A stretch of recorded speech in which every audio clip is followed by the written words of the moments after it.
ከባለትዳር ወንድ ጋር መሆን ያስደስተኛል። ካላገቡ ከሲንግል ወንዶች ይልቅ ከባለትዳር ጋር ሪሌሽንሺፕ መያዝ የተሻለ ነው ለምትሉ ላላገባችሁ የሰውን ባል ለምታባልጉ ሴቶች ምሳሌ 6 ላይ አመንዝራ ሴት የሰውን ህይወት ታጠምዳለች ይላል። እንዲሁም ደግሞ በሀገራችን ህግ ላይ አመንዝራ ተብሎ ነው የተቀመጠው። እሱ ሚስቴን አልወዳትም ልፈታት ነው ደብራኛለች ሴክስ አናደርግም አልጋ ከለየን በጣም ቆይታናል ምንም አንድ የሚያደርገን ነገር የለም አንድ ቤት ውስጥ እንደደባልነን ብሎ ቢያሳምንሽ እንኳን ቆም ብለሽ አስቢ።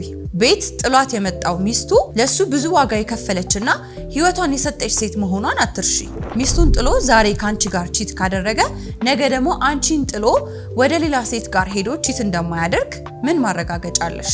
ዛሬ እንደ ቀልድ የዘራሹን በለቅሶ በአሳር በመከራ በጭንቀት ነገ ላይ ማጨድሽ አይቀርምና ወደ ክብርሽ ተመለሽ። አመንዝራነትሽን ተይና እሱን ለሚስቱና ለልጆቹ ተዩ።